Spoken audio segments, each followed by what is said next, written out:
Hi, in this video we will sort a list of numbers using shell sort. Shell sort is another improvement attempt on insertion sort. Just as binary insertion sort optimizes the way of finding the insert index, shell sort also picks a specific inefficiency to improve upon. It turns out that a disproportionate amount of comparisons is necessary when small elements are discovered close to the end of the list. To address this problem, shell sort does rough iterations of insertion sort on faraway elements in the list.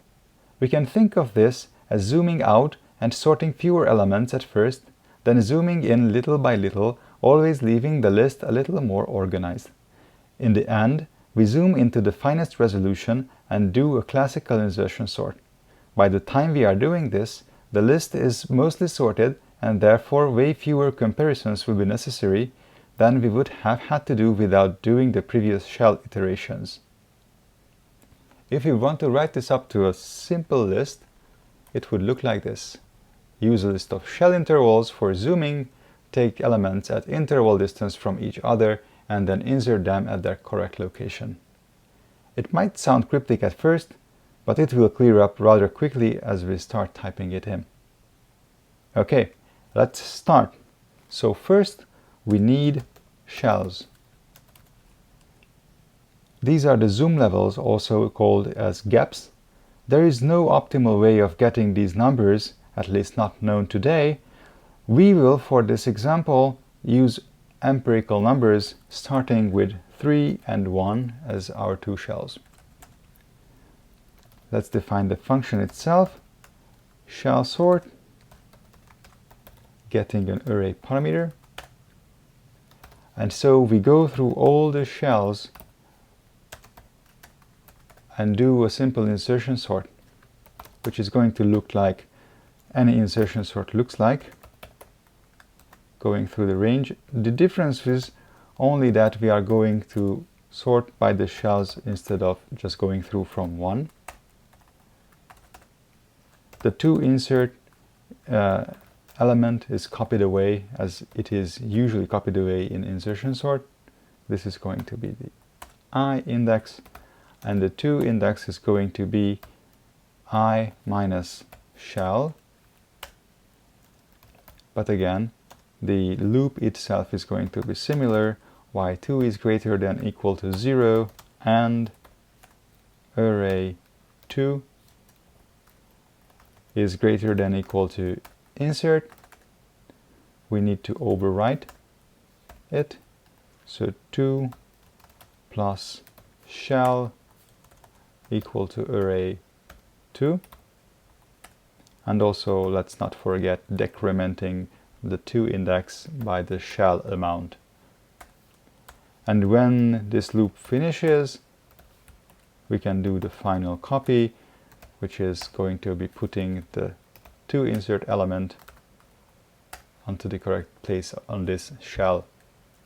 So this is the algorithm itself, but we would also like to be able to play with this a little more. So let's create a variable for counting the number of comparisons made.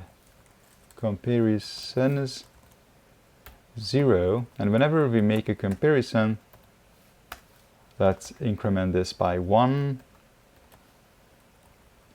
And once the insertion sort part is ready, let's print it so that we have some feedback of what we have been doing. So first print the shell amount, which is just going to be shell, and then also the number of comparisons to see how much work we had to do for this particular shell, and the resulting array itself too. Now we are ready to call this function, so let's do that. Shell sort numbers and print the sorted array just to make sure it is indeed sorted as we expect it to be. Sorted. Yes, we are ready to run the program, so let's do that and see how we are doing.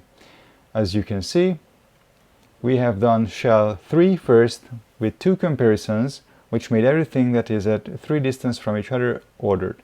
5, 7, 3 and 4 are ordered. 8 was not contained in any of the actual physical shells in this iteration, so it was left alone. In the next shell, which is the finest shell with 1 as the value, it had 5 comparisons and resulted in the actual sorted array, which I made a typo here. Now it is fixed, 3, 4, 5, 7, and 8. Now this is 7 comparisons. Let's play with it a little bit and see what is our base number. If we just did a regular insertion sort instead of doing any shelling, we would have gotten 7 comparisons, which is pretty much the same as using 3 and 1, except now we are getting this more distributed on 2 shells. Are there any numbers that do better than this? Let's try 2. If we do this, we have 2 shells, and you can see on the first shell there is 2 comparisons only, and that leaves only 5 and 7 in an incorrect order, and that's the only work that the shell with 1 will have to do. So we are done with the whole sorting of this array in 3 comparisons, which is twice as good as the starting point of 7, which I think is indeed a nice improvement. For the exception, of course, not having an algorithm for getting these numbers for any given array automatically, at least not yet. Thank you very much for watching. See you in the next one.